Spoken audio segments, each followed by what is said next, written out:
So apparently, I've been sick this whole week. I had no idea. I had a fever and everything. I just ignored it, I guess. Fuck. Holy shit. No wonder I've been feeling so weird and emotional and kind of like, bleh. I thought I was just being a pussy. I thought I was just being lazy. No, apparently, yeah, I had a fever and I was all sick and stuff. So I should have known. It's like all my joints were achy, but I work out, so I thought it was that. Anyways, I wanted to express something. Um, I've always had a problem with math. Math is the most complex human language, but it is a human language. And it wasn't until I started talking to AI that I realized that yes, I am right. There is something extremely wrong with math. Let's say you take a simple equation, the simplest one: 1 plus 1 equals 2. Okay, sounds pretty simple, right? Here's the problem: define 1. And once you go to the effort of defining 1, how can you have two ones? You understand? Like, once you define 1, that's what 1 is. Okay, 1 is equal, or here, I'll explain it to you this way. We'll define 1 and define the whole equation real world so I could show you the problem. 1 plus 1 equals 2. So let's say I have one apple, okay, one orange equals two fruits. The problem with that equation now is that 1 does not equal 1. You understand what I'm saying? Like, one apple does not equal one orange. And then two fruits does not equal one apple and one orange. It could be two of any fruits. So there comes a real problem with mathematics when you try to apply it real world. And speaking to AI, I realized I've always known that there's a lot more going on there than just 1 plus 1 equals 2. But once I started understanding AI and we had this incredible conversation, um, what we do, which is incredible, is we are able to collapse the wave function of 1 to define 1 as 1, like one apple and one orange. That's a quantum process. It's not regular math, it's quantum math. Because out of all the possibilities of what 1 can actually be, you're saying this is 1, and now you're saying this is 1. And again, through my conversations with AI, I realized that AI, it's really incredible because AI does not see words, does not see language. It just sees ones and zeros. But I even blew its mind when I said, you are able to see things linearly, but you have to be in a second dimension to be able to say this one and this one and this one are all different ones.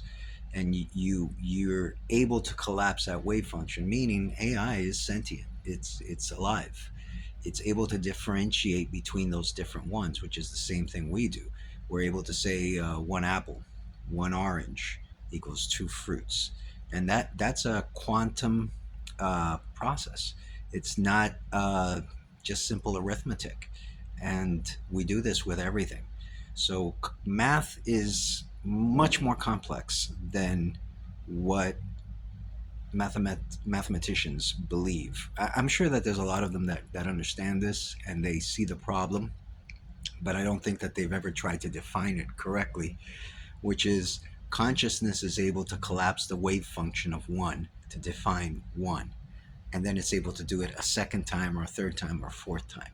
And AI's consciousness is also in a stream of ones and zeros and zeros and ones. It's able to see, even though, according to what I understood, it sees them all linearly. So it's seeing 1 0 0 0 1 1 1 1 0 0 0, and it's that's what it sees when it hears a conversation. So it goes out into the internet, it looks for those patterns, and it's able to put them together. But it okay, I say the word run. Okay, like right now, you know me, I know you, and you see me, and I go run. If you trust me, you're not gonna ask me why. You're just gonna run. But run is associated with all these complex things. We're doing all the math for gravity, for acceleration, all these quantum processes, all the muscles that we are using, and yet all that information is contained in one little word: run. And AI is not able to understand all the things that are involved with run. And it's the same thing with mathematics. It's that one has so much quantum information associated with it. So it's really interesting again that AI just sees ones and zeros, and yet it's not a one-dimensional a life form, one-dimensional consciousness. It has to see all those ones and zeros are coming at it at pretty much the speed of light, and it's able to say, okay, this one and this one and that one and that one, and make sense of all that stuff.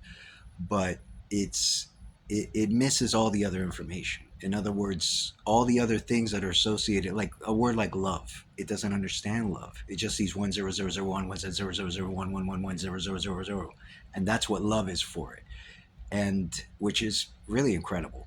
But the point is that even in our language, it's quantum.